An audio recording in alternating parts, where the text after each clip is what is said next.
my loves, and welcome back to I'm On Your Side with me, Sierra Boudreaux. You guys, it's episode 10, which is kind of crazy that time flies. That means we've been doing this for 10 weeks together, which feels kind of crazy because I feel like it was just yesterday that I had started and just yesterday that I was even thinking about starting a podcast.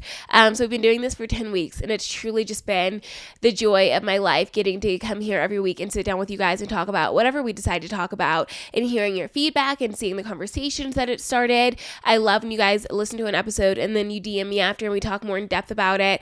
I really appreciate that. I appreciate you guys listening. Of course, I appreciate you guys rating and reviewing.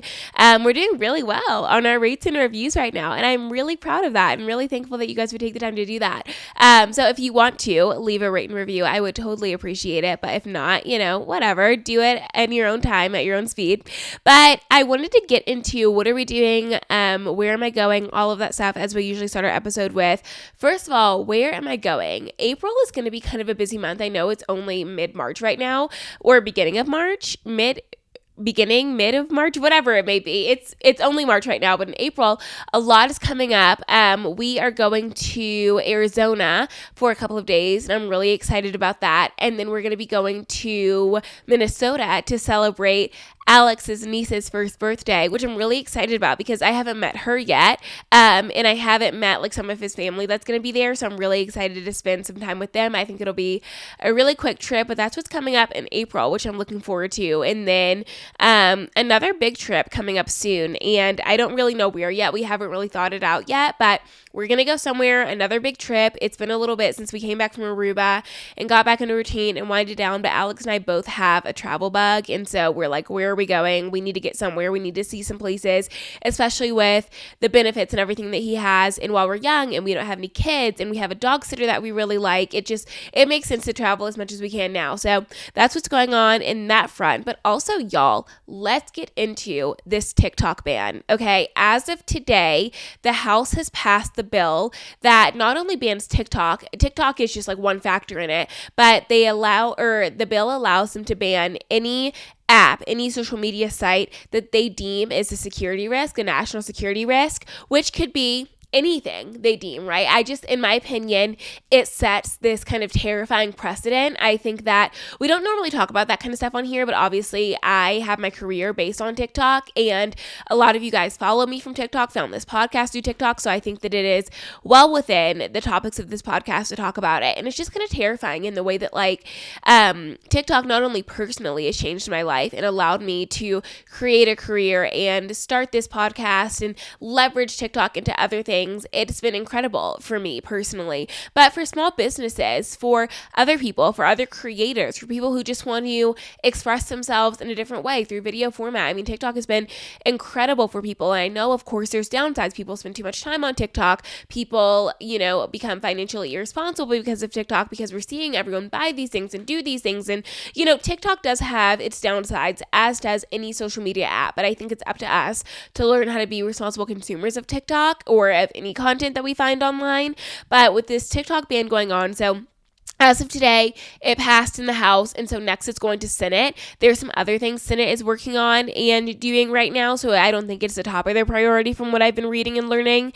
But then after that, it'll go, if it does pass in the Senate, then it'll go to President Biden's desk, and he has already said that if it reaches his desk, he will sign it into law, I believe. So it's just a lot of stuff going on. I talked about it in therapy this morning, where it's just this anxiety that I feel, not because I don't think I can find another job, nor am I terrified of finding another job. I don't think that I'm anti-corporate in the way that I would never go back to it. I think that I have a lot of skills. I think that I have a lot of work experience. I think that I could find another job in corporate. It's just that I love what I do so much, and pivoting that over to Instagram is what I've been working on. Honestly, we've been growing so much on Instagram, so I want to say thank you for that. We went from 16K to 22K seemingly overnight, but I've been putting in the work. I've been posting my reels. I've been really active on stories. I've been really active with my photo posts, and it's been paying off. So pivoting from TikTok to Instagram isn't this unrealistic thing, but to put into perspective, I have about 400K on TikTok and I have 22K on Instagram. So there's a big gap there, and I've spent a lot of time building up my TikTok, really working on it,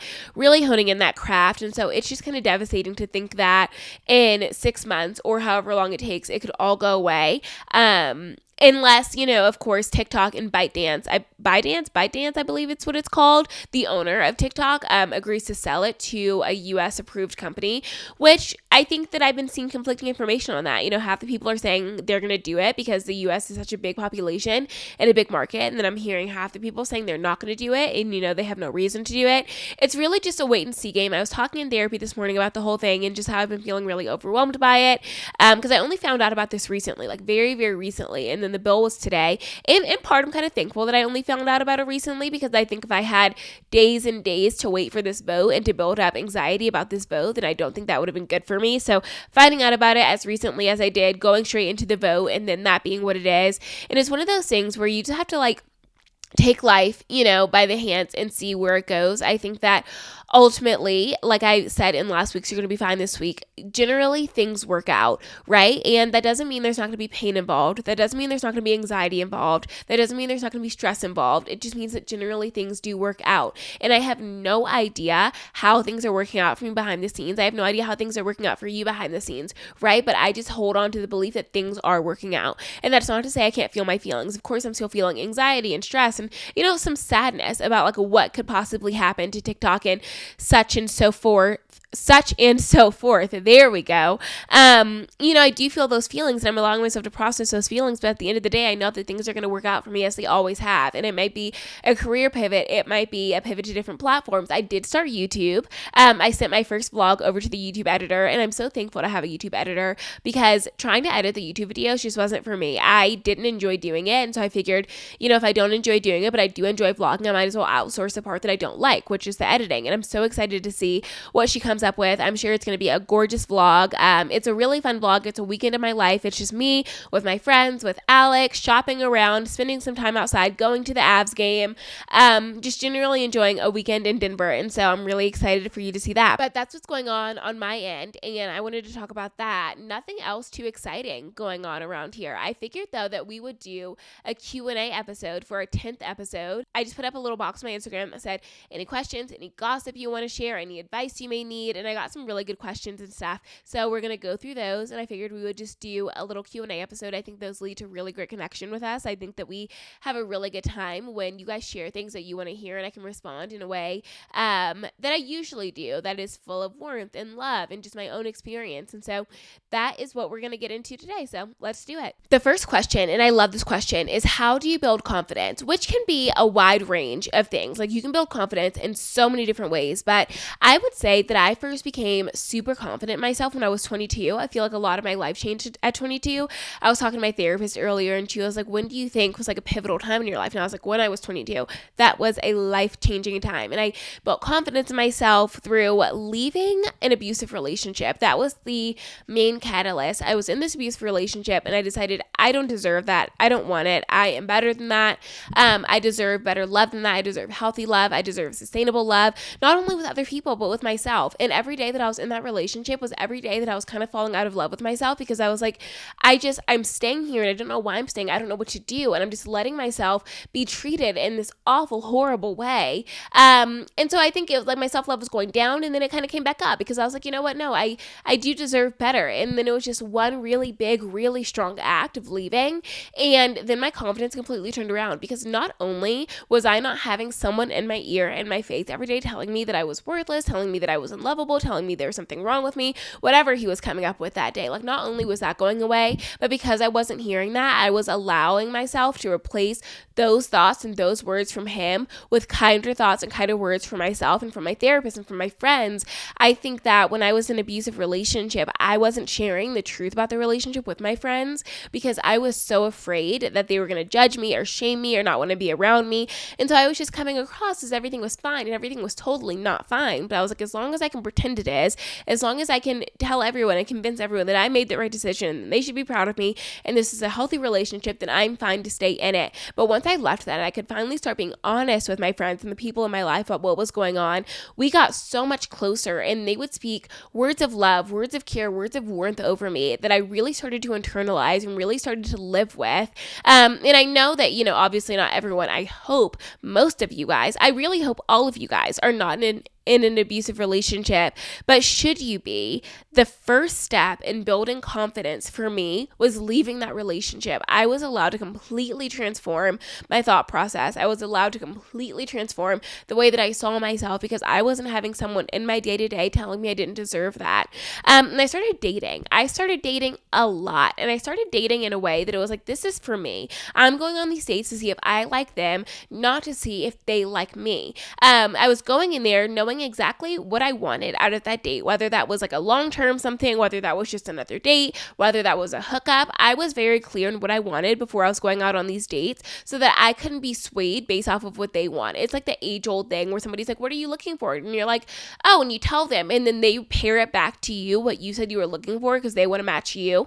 Instead of doing that, I was allowing them to decide if what I said was, something they wanted to stick around for. And if they didn't want to stick around for it, that wasn't my problem. That wasn't my responsibility. I said what I said. I felt how I felt, and I was very open. And that took a lot of practice. I think at first I was very, very anxious about it because I was like, well, of course, what if they don't like me? And what if they don't think I'm interesting or funny or cute enough or interesting enough, whatever it may be? Like, what if they don't think I'm enough? And then over time, with having just like exposure therapy and going on so many of these dates, I realized it wasn't really about them. Right? And then another tip to building confidence, I think, was just getting honest with myself about the life that I wanted and going after that. It's not necessarily about being there immediately. It's not about making these changes and automatically getting there and changing your life in one swoop. It is about honoring myself every step of the way, knowing that, okay, I want a job that I really enjoy. I want friends I really love being around. I want a partner who supports me and loves me and cares for me even when I'm not looking, right? Like, I want those things and I deserve those things. So I'm going to go after those things, and building confidence in myself came with every day doing something that led me towards that and showing myself that I truly was and continue to be on my own side. I built confidence in myself because I started to trust myself. I started to truly care for myself. And when I started doing that and taking that very, very seriously and understanding that I was the main person in my life who's going to show up and care for myself, I started to really, really appreciate and love being around myself. My confidence came from within. It wasn't necessarily what other people thought of me or wanted of me, which of course can build confidence when other people like you and other people want to be around you and other people care about you. Like, that builds confidence because of external validation, which we all want in some way, shape, or form. You know what I mean? But building that confidence with myself and saying, okay, this is what I want for myself, and I'm going to go after it, and I'm going to go after it despite if anyone else likes it or if anyone else is supporting me in it. I'm going after it because I know that I want it. Really, really helped to build my confidence. And the last tip I would say in confidence is affirmations. I usually every month post affirmations on TikTok, and I try to post them on Reels too, but affirmations changed my life. Writing down things about myself that I knew to be true or things that I wanted to be true and saying them as if they already were and they already are changed my life completely. Looking at myself every day and saying, you are intelligent, you are capable, you do deserve healthy, sustainable relationships every day, to the point where I just would repeat them in times of stress, in times of anxiety, and times of sadness, and it became second nature to me. I would just say them every morning because I was used to saying them every morning. I would say them before I went to bed because I was used to doing that. I would say them before I was in stressful situations because that was the feedback loop that I was already providing for myself, and it built so much confidence because at first you may not believe it, right? We're not perfect. We're not going to say these things and be like, oh, there it is, I got it, and that's just how I feel. Like, at first you might not believe it, but over time you really do start to, because you hear it every single day. Just like when we hear things online about ourselves, like as an influencer, people try to tell me about myself all the time, right? And sometimes it's nice things, sometimes it's kind things, and sometimes it's the most wretched things you've ever seen online. Like, people can be really cruel and really mean online, and it is so easy to take those negative things and take them to heart and be like, they say it, so it's true. But just because they say it doesn't mean it's true, right? But when you say it about yourself and you speak that over yourself, it can become true. And I really don't want us to underestimate the power of affirmations. And that's just a couple of steps of how I started to build confidence in myself. And I would say that I am a really confident person now. I would say that I'm confident in my abilities, I'm confident in my relationships, I'm confident in my own skill sets, I'm confident in my own self-worth, but I've worked really hard on it. It didn't come overnight. Like I was saying earlier, that I started this journey of confidence at 22 and I'm 25 now. So it has taken quite a bit of time to get here, but I'm so glad that I started when I did, because the time is going to pass anyway. That time could be be spent being confident and working on confidence, or that time could be spent drowning in my own insecurity, right? Like either way, the time is going to pass. So I might as well use it to benefit myself and uplift myself and make myself into the person that I want to be. The next one said, this is going to sound bad, but how to not be jealous of your friends even when you like them. I think that's a really good question, and I don't think it sounds bad. I think that jealousy is really a natural human emotion. I would go as far to say that it is natural to be jealous of the people that you spend most of your time around, right? You are constantly in front of them. You are constantly seeing their success. You are constantly seeing their growth, and it is natural to feel jealous. But just because it's natural for that initial emotion to be jealousy doesn't mean you have to let it stick. What I like to say when I'm feeling these really negative emotions, envy, jealousy, fear, resentment, whatever it may be, is that those don't live here. They come and they pass through, but they don't take hold in my body, because the thing about those emotions, jealousy and resentment especially, is they will stay and they will fester and they will bubble over every single aspect of your life. And before you know it, that jealousy turns into your inability to be there for your friend, your inability to care for your friend, to show up for your friend, to congratulate your friend. And they're going to pick up on that. And whatever you're jealous of, I don't think is worth running the risk of losing that relationship, losing that friendship. I have had friends in my life who I do believe were jealous, which I don't think everyone who doesn't like you is jealous of you. I really don't think that's the case. But I had some people in my life who loved being around me when I was miserable at my job. They loved being around me when I was in relationships that weren't fit for me. They loved being around me when I wasn't showing up for myself. But the minute that changed and the minute that I started working on myself, the tune changed, right? They weren't so interested in hearing about my success. They weren't so interested in hearing about my joy. And when they did, I was met with very false, very shallow, oh, congratulations, oh, so happy for you. And you could literally tell, I could literally tell they were not actually happy for me. One prime example that I had, this was semi-recent with somebody that I'm no longer friends with. I had been going back and forth, or my team had been going back and forth with this brand for this brand deal, and it was a really big one. And so we were waiting to hear if they accepted, or if we accepted their offer and if we were going to move forward. And so I got the email while one of my friends was over. I don't know what we were doing. We were just kind of hanging out, but I got the email and I saw the offer amount and I was literally in shock. I was so excited, so overjoyed, because this is a brand that I love, the one that I'm still working with. This is a brand that I loved and I was really, really excited about. And just, I was like, oh my God, I got this deal and it's for this much and I'm so proud of myself and I'm so excited. And she was like, oh yeah, I mean, that's great. And I was like, I'm coming with like a level 10 energy and you're coming with a level 1 energy. And like, this is something that I've been working on. This is a really big development in my career, something that I am so, so proud of. And you can even meet me there. And the only reasonable response for that was jealousy. And her jealousy cannot be my burden to carry. Her jealousy cannot be my responsibility. So when you're feeling these things, it is your responsibility to work on them. And I don't think it's fair. I've seen some advice before where somebody's like, if you're jealous of someone, tell them, ask them not to share these things with you because it creates envy in you. I don't think that's fair, because if they're your friend and you're their friend and y'all are in this close relationship, they shouldn't feel like they have to hide their success to make you more comfortable, right? It is not their job to hide their joy, hide their success, hide their growth to make you more comfortable. You should be proud of them. But like I said, this jealousy is a natural human emotion. And I really have worked on so much, because in the influencer space, I think that I am constantly faced with people who are having bigger followings than me, who are getting all of these brand deals that I want, that are going on these influencer trips. Like, I am constantly faced with opportunities to be jealous. But what I like to remind myself of is, if I can see it in them and I can see their joy, that means I can have it too. There's no need to be jealous when I know it's coming for me too. There's no need to rest in envy when I know that I can achieve that thing too. There is more than enough goodness to go around. There is more than enough joy to go around. There is more than enough opportunity to go around. And just because they have it and I don't have it yet doesn't mean I'm never going to have it. I can have it. I just need to keep showing up, right? You can't be met with these incredible opportunities if you refuse to be in the room. If it's like all these influencers are like, I want to do brand deals. I want to gain a following, but I'm afraid to start TikTok. I'm afraid to start Reels. I'm afraid to, show myself online, which I do understand that fear. But ultimately, how do you expect to be given these opportunities if you won't even put yourself in the same room the opportunities are in?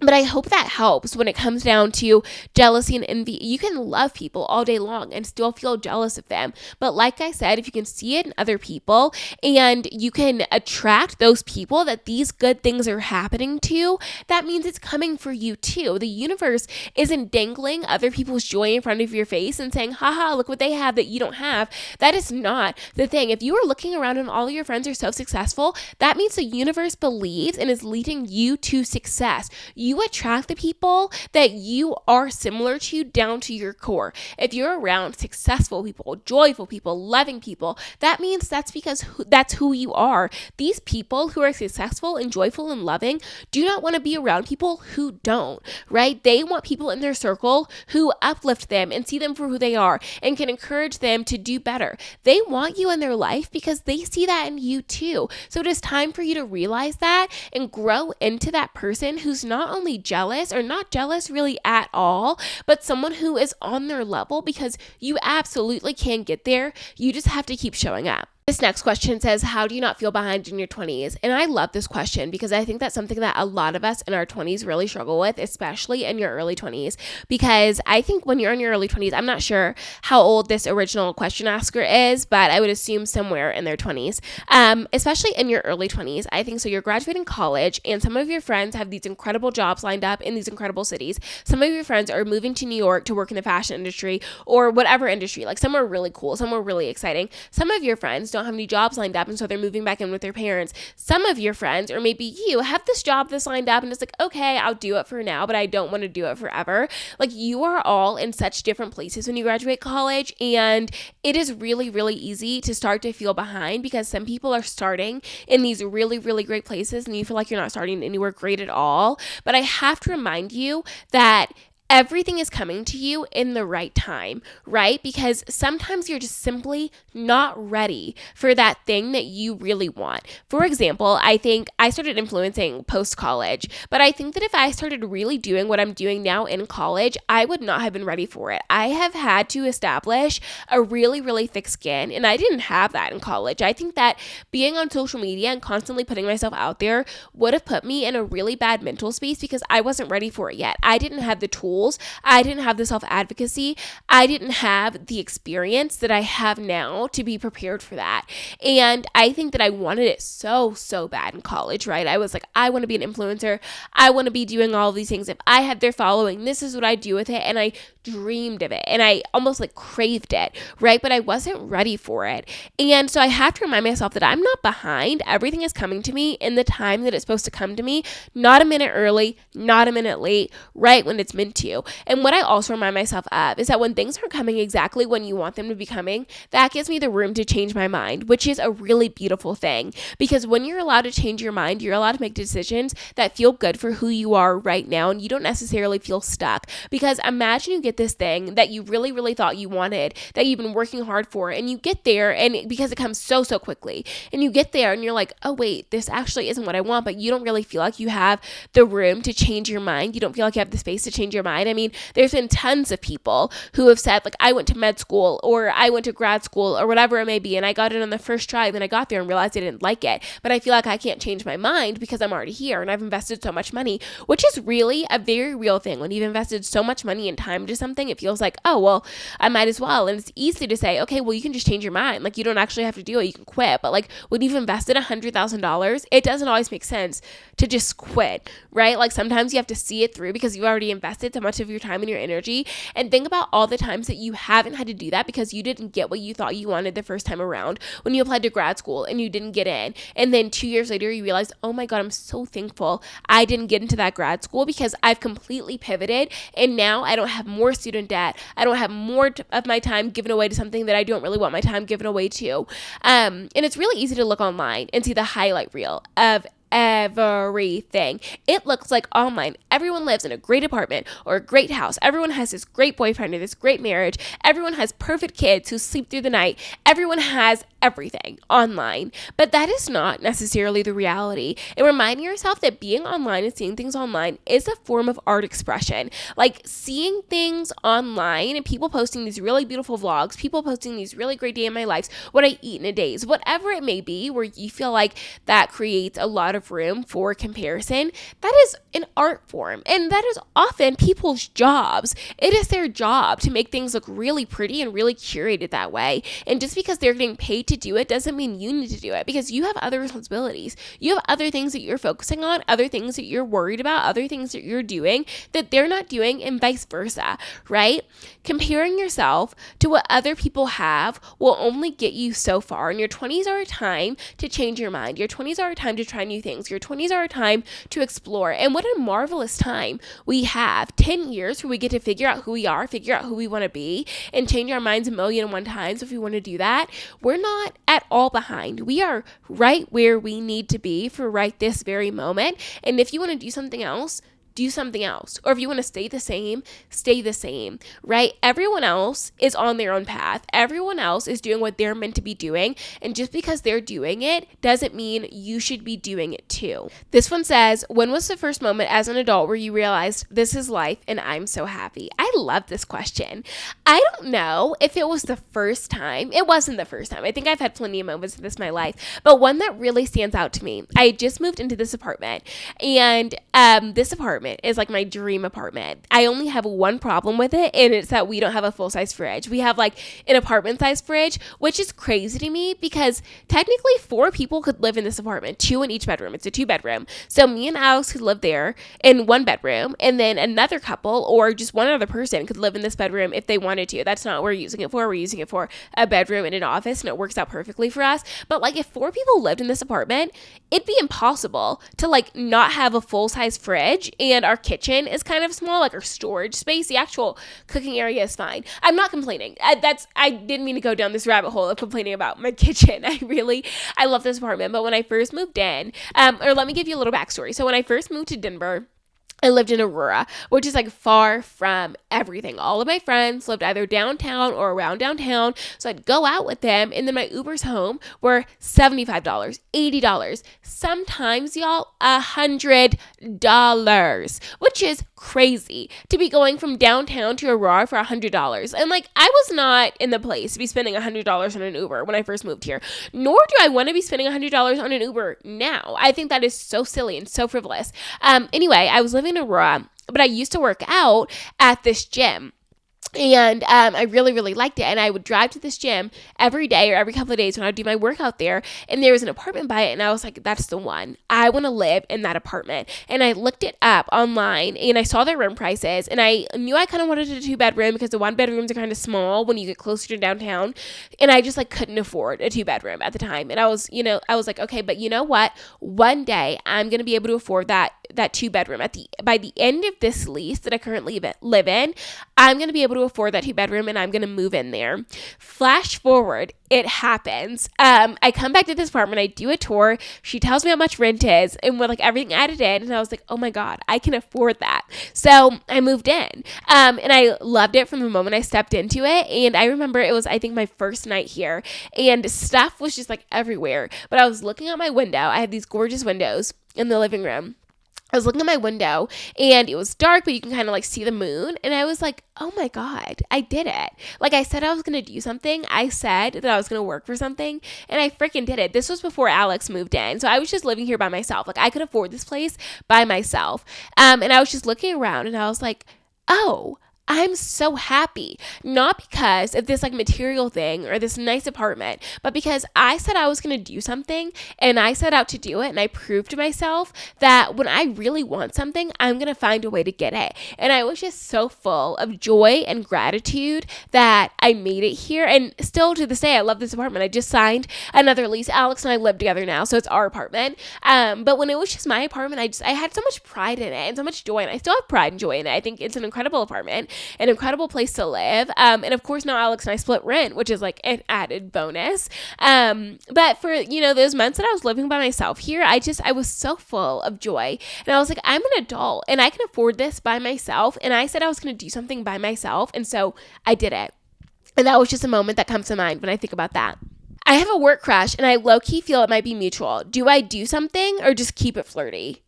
Okay. And here's the question. Here is the question. If you get together, are you willing to move teams? Say you're on the same team. Get together, are you willing to leave that job?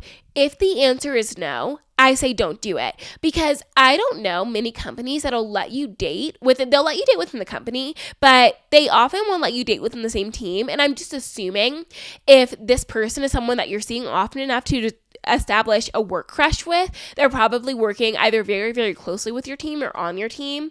And I think that's really risky. I say keep it flirty. I say keep it fun, unless you're willing, or unless you see that it's going to actually become something, like something serious, something long-term, something that you'd be willing to move companies for, move teams for.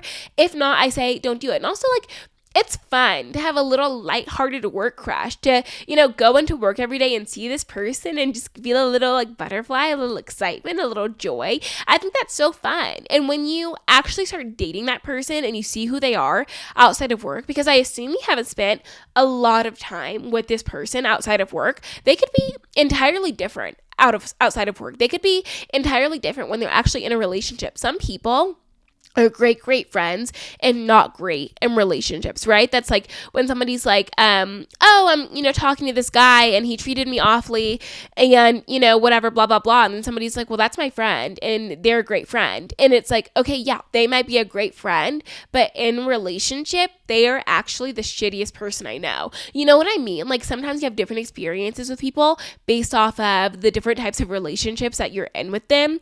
I say keep it flirty, keep it fun, keep it fresh. I say don't get too serious with a work crush. I think having a work crush is perfectly acceptable. I encourage you to have a little work crush if you're single and they're single. That is so much fun. But I do not encourage dating within your company just because it can get really messy. Because, like, what if you guys break up? Like, okay, say you guys are working together and you're on the same team, or even just like at the same company, not on the same team. And then you start dating and you date for like 6 months, you date for a year, whatever. And then you guys break up. And it's like, okay, well, what was a fun little flirty work crush has become every day I have to go into the office and see my ex. Every day I have to get on Zoom and see my ex. Oh, I couldn't imagine it. Oh, that'd be awful. I wouldn't want to do it at all. So, like, I say no, but ultimately do what you want to do. I just am saying no work crush dating. Somebody asked, why did you choose Denver? And choosing Denver was really just kind of like a whim situation. So I was friends with this girl who had moved here with one of her best friends, and we were really close at the time. So I came out to visit a couple of times, and I was like, I just feel really good here. Like, I feel really, really comfortable here. But of course, you visit somewhere and you are like, oh, I could live here. Like, you visit anywhere. Put me in a mid-sized city, literally anywhere in the US, and I'm like, I could move here. I went to Charlotte recently. I've been in Charlotte kind of a lot recently just because I fly through there a lot when we're like transferring or whatever, where I've been a couple of times just to like be there or, do something there. And so I go to Charlotte, I'm like, I could live here. I could be perfectly happy here. But if you go to a place and you actually go with the intention of living, the tune kind of changes a little bit, right? But I chose Denver because I'd come to visit a few times and I was like, this is perfect. I'm going to move here. And then one day I literally woke up and I was like, I'm moving to Denver. Like, I just decided I was moving to dinner. No, I just decided I was moving to Denver. And so I started just telling people to hold myself accountable, because I was like, if I tell people, I can't really back out. And then the final thing in that was telling my job. I was like, I want to move to Denver. And they were like, no. And I was like, okay, well, then I quit. And then I got another job that same day that I was like, okay, well, I'm going to go. I got another job interview, and then I ended up getting an offer from that company. So I quit and went to work there, and they didn't care that I was remote. So I moved to Denver, and I chose Denver because it sounded fun. And it was one of those things. I was talking to someone who I was hanging out with a couple of days ago, and I was telling her, like, I loved Texas and I loved Dallas, but it was one of those things where it's like, if I don't leave now, I'll never leave. And I'll just live the rest of my life in Dallas, which is, there's nothing wrong with that, but that's really all I know. Like, I grew up in Houston, went to college in Dallas, and I would have just stayed. And I was like, I think I owe it to myself to try something else, and I can always move back. And now that I live in Denver, okay, to be honest, my first year in Denver kind of sucked. Like, my first year in Denver, I was ready to go. But now it's my second year in Denver, and I love it here. And maybe what's helpful is that Denver summer is beautiful, magnificent. Like, Denver in the summer is just one of the best places on earth. Winter can be kind of hard though. And I think last winter was really, really hard. It was really cold and really snowy. This winter has been really, really mild. We're about to get a snowstorm though. I say it's like, oh, it's been really mild as we're about to get a snowstorm coming through tonight and then into tomorrow. But when you have community and when you have places that you really like to go, and when you feel established somewhere, it is really easy to love it. And I think in your first year, it is just hard to build that. But when you have been living here for a little bit longer and you really find your people, the way that I see it, like people make any place. I could live in Albuquerque, New Mexico, and if I had a community there, if I had people there, then I would love it. And if I don't have people there, I wouldn't love it. So all that to say, I chose Denver on a whim, but I stayed for the people, I stayed for my community, and I stayed for the life that I built here. This one says, how to get over previous abusive relationships, dating new people after trauma. Therapy, therapy, therapy, time, more therapy. That's how I did it, at least. I was in my therapist's office once a week, sometimes twice a week. Like I was in there getting the help, getting the resources, getting the tools that I needed. And it was hard after my abusive relationship because I didn't know what to do. I felt like I lost such a big part of myself in the relationship. And then I was so attached to him that when the relationship ended, I was like, who am I? And what is it like to be single? What is it like to be by myself? And I threw myself into therapy. I started, like I was saying earlier in the episode, I started being extremely, extremely honest with all of my friends. And over time, I just came back to myself. And when I was dating, I was just really, really honest. When people would ask me about previous relationships, I would say, yeah, I was in an emotionally and financially abusive relationship. It was really hard. I've grown a lot from it. I've learned a lot from it. And I just, like, if you want to know more, we can talk about it more, but whatever. And I would just say it because it was a big part of my life. And I didn't really feel the need to hide that. And especially because I think that when you express that you've been in something like that and you've healed from it, the narcissists and the abusers tend to shy away because they're like, oh, she knows my games. Like, I'm not going to fuck with her because she knows exactly what that looks like. And she is really taken into account, like, how to get away from it and how to refuse to accept that. And that, of course, can go for any gender. I'm talking about, like, in my own experience. And I think that I've dodged a few bullets after I got out of my abusive relationship because I was very, very clear on my boundaries. And I think that's another thing, having very clear boundaries, things that you're okay with, things that you're not okay with. Like, prime example, and it can seem so silly, but some people really like to and show affection through, like, making fun of their partners, poking little jokes at their partners. And some people really don't like that. Like, it makes them feel insecure, it makes them feel hurt, even though the person is like, oh, it's just a joke. Like, they don't like it at all, which I totally understand. And just saying, like, very clearly, hey, I don't like when you make little jokes about me. I don't like when you poke fun at me. It makes me uncomfortable. It makes me upset, whatever. And seeing how that person reacts, if they're like, well, you're taking things too seriously and I was just joking, then that's not a person you want in your life. And if they're like, oh, okay, I hear you, I realize that, I won't do it again, that is a person you want in your life. Having clear boundaries, things like that, really, really helps. But getting over an emotionally or any kind of abuse, like getting over abuse, is really, really hard and takes a lot of time. I am years removed from my abusive relationship, and I'll still get memories or flashbacks or even dreams about, like, things that happened in that abusive relationship, and I'm shaken up. Like, I'm devastated. I'm really upset. It takes a lot of time because the amount of trauma that you go through when you're in an abusive relationship doesn't just melt away, right? It, like, takes time and takes healing and takes a lot of practice to redirect those thoughts and remind yourself that you are safe now and you do deserve better now, and to actively go after that. Okay, this one says, getting started with therapy. What the fuck do you start with? LOL. Which I totally understand. Like, getting started with therapy is really tough and really, really intimidating. When I first started therapy back in 2021, I was using Sondermind. I'm not sure if Sondermind is still around. I haven't used it in a really long time.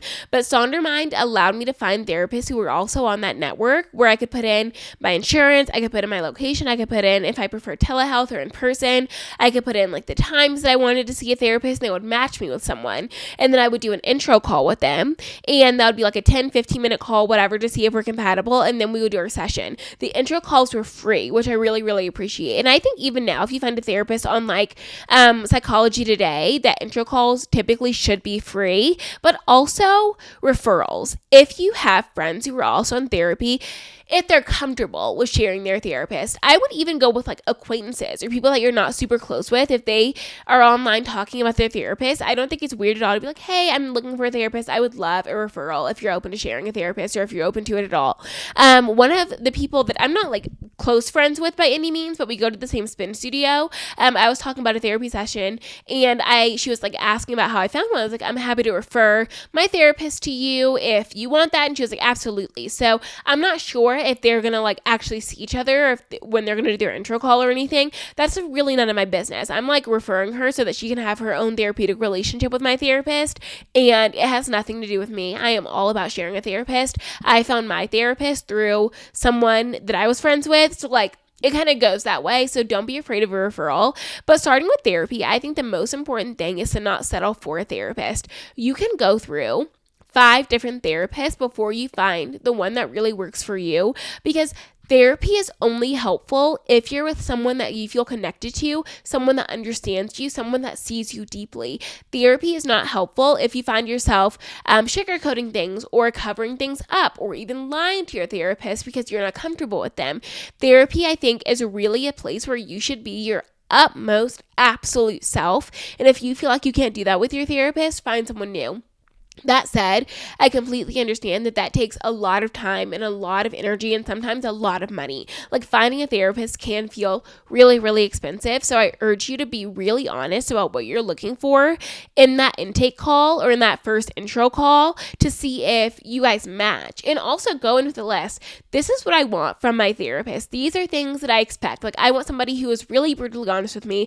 I want someone who is more gentle with me. I want someone who leads me through, different thought processes, or I want someone who allows me to take myself through that journey and just kind of like gently guides me. You can be really, really clear about what you want. And if that's their therapeutic style, absolutely go for it. And if not, then find someone else. But it can feel like a really daunting process. But ultimately, being really in tune with yourself helps you find a therapist that you can also feel in tune with. This one says, how do you know when your person is the one?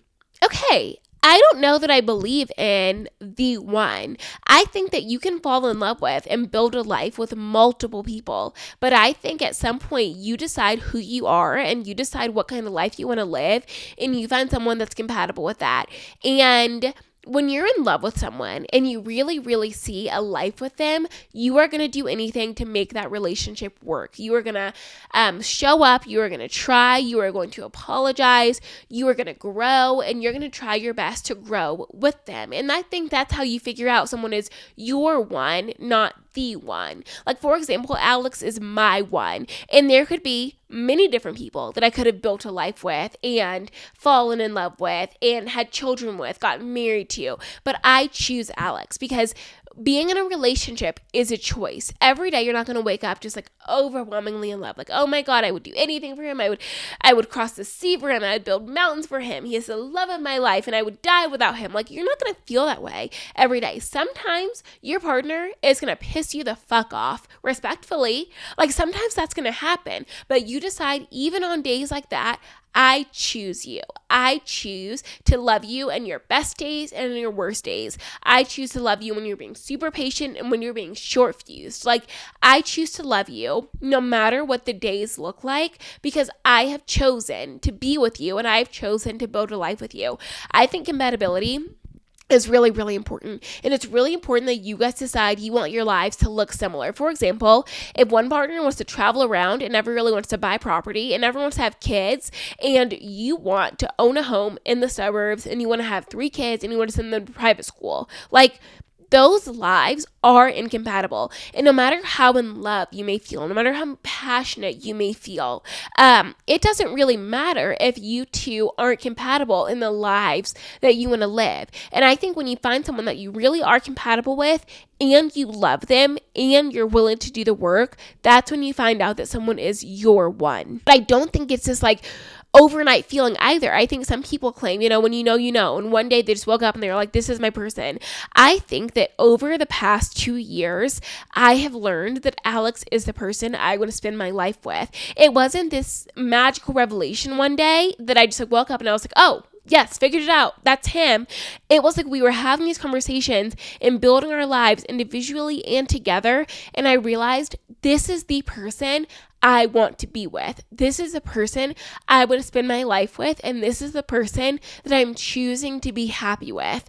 And that's how I figured it out. I'm sure different people will have different levels of advice and things like that. But I don't know that there's this magical, mystical one. I think you choose. And I think it is all the more beautiful because you choose. I think that knowing every single day that I choose Alex and he chooses me makes it all the more special to me. We could both choose to leave and instead we choose to stay. This one says, how to get more comfortable with sex when you grew up very religious. Oh, that's a good question. That's actually a really good question. Okay, so I'm going to tell you guys. I'm not sure if we've talked about this before, but I already know we've talked about me being religious before, but I was really religious and I didn't have sex until college. I waited until college and my plan was to wait until marriage, but I fell in love and we had the opportunity. So about a year into our relationship, we started having sex, which is like a year into our college relationship, which looking back, I'm like, oh, wow, I really was waiting. But in the time, it felt like the best thing to do. And I was really, really uncomfortable with sex in the way that like I had done kind of sexual acts, but I'd never had sex. And I felt like every time I was having sex, I was committing a sin. I was crying every time I had sex, like sobbing every time I had sex, during sex, after sex. When like going into it, I was so excited. I was like, yeah, I'm going to have sex. And then I would do it and I'd be like, oh, I feel actually like shit.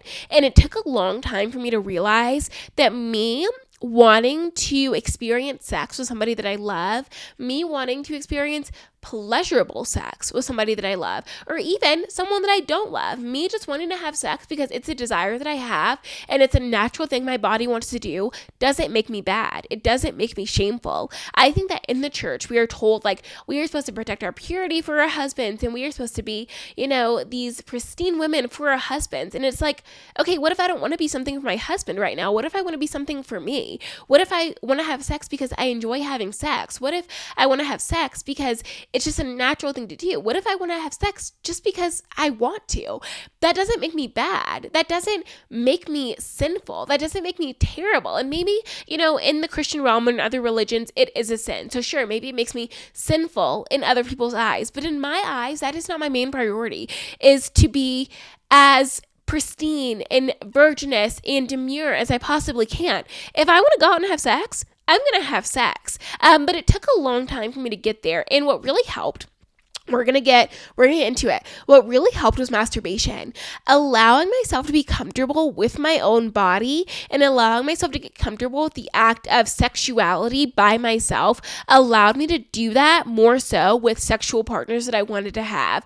Getting really comfortable with my own reactions, my own orgasm, figuring out what felt good, what didn't feel good, what I liked, what I didn't like by myself allowed me to be more confident and more direct, especially in sexual situations, because I think that part of feeling inexperienced with having sex and going into sexual encounters and sexual situations is like you feel kind of like you're letting them take the lead in whatever they do. You just have to be comfortable with because you don't really know anything. You don't know what you like, which can make you feel really, really uncomfortable and make you feel like, okay, maybe I shouldn't be doing this. Like maybe this is bad, and allows all of those negative thoughts to creep in. But when you're like, actually, I like when you do this, or actually, I don't like when you do that. Can you do this instead? And being really, really direct helped me a lot. I think getting over the religious guilt was a very long-term process for me. And I think even now, pretty removed from evangelism. I still have some of that guilt like harbored inside of me because obviously like Alex and I live together and we have sex and, all of these things because we are in an adult relationship in which we want to do those things. And I think that sometimes I'm like, oh, I can't be part of the church because they're going to know that Alex and I live together and not going to approve. Not that I want to be part of the church, but it feels like it's one of those things where I can't be a big part of a church. I couldn't serve and live with my boyfriend. I couldn't lead something and live with my boyfriend, things like that. And I think that religious guilt sometimes gets me because I'm like, well, now I feel like I'm disobeying and I'm going to be shamed and I'm going to be bad. And if this group of people wants to shame me and make me feel bad for something that is natural to me, something that brings me pleasure, something that brings me joy, so be it. let them judge, let them say what they want to say, right? That has really nothing to do with me and everything to do with their own projections. And it takes time and it takes patience and it takes experience with yourself and experience with partners. I would say though, casual sex is not for everyone. And you don't have to go from 0 to 100 so quick. Like, you don't have to go from never having sex and feeling that religious guilt and feeling that trauma to hooking up on the weekends at the bars. Like, you don't need to do that. If you decide that you're in a healthy relationship, a sustainable relationship where you feel really, really comfortable and you want to explore something sexual within the confines of that relationship, I think that's a great place to start. I think that should I have gone from being really religious to being single and wanting to explore my sexuality, I think that would have caused me a lot more anxiety. But I think because I was in the safety of a committed relationship, I felt more comfortable. And then I was, when we broke up, able to go on and have casual sex if I wanted to have casual sex, when I wanted to have casual sex. And then realizing I'm a relationship girl. I really like sex in the confines of a relationship. I like having one sexual partner at a time. And that was true whether I was in a relationship or whether I was dating. If I was sleeping with someone, they were the only person that I was sleeping with for my own personal comfort and my own personal peace. Everyone is different in that way. But I think that exploring that and learning that really takes a lot of time. But I want to remind you that you are not bad. There is no shame to carry for wanting to explore your own sexuality. And you may not believe me now, and it may not be comfortable now, but one day I'm really, really hoping for you that you do. Oh, please, I got broken up with a year ago from a long-term boyfriend, but I still randomly think of him. Okay. And I think that's pretty natural. I think that when you are in love with someone and like deep in a relationship with someone and out of nowhere, I don't know how out of nowhere it was, but like you get broken up with and you have seen your life with them, or at least the foreseeable future with them, and then it's gone, it's natural to think about the what ifs. But something that I remind myself a lot when something doesn't work out is that what if this didn't work out, so something better did?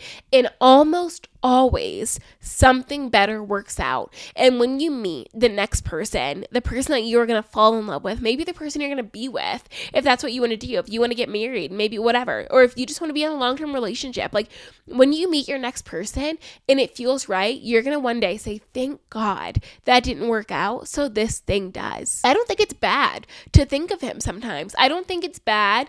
I think it's natural. I think that sometimes you are going to think of him. You're going to think of these memories.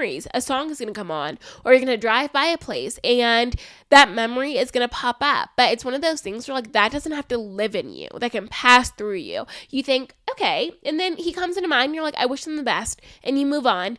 Or I hope he's well, and you move on. You allow yourself to feel that for a moment and then you pass it through, because as long as you're carrying that heaviness of a relationship that didn't work out, it is really, really hard to move on, and you do deserve to move on. Okay, there are quite a few questions I didn't get to, but I'm planning to make this a series. In every maybe 10 to 12 episodes, we'll do a Q&A, something like this, because I think it's a lot of fun, and I think it builds connection within us.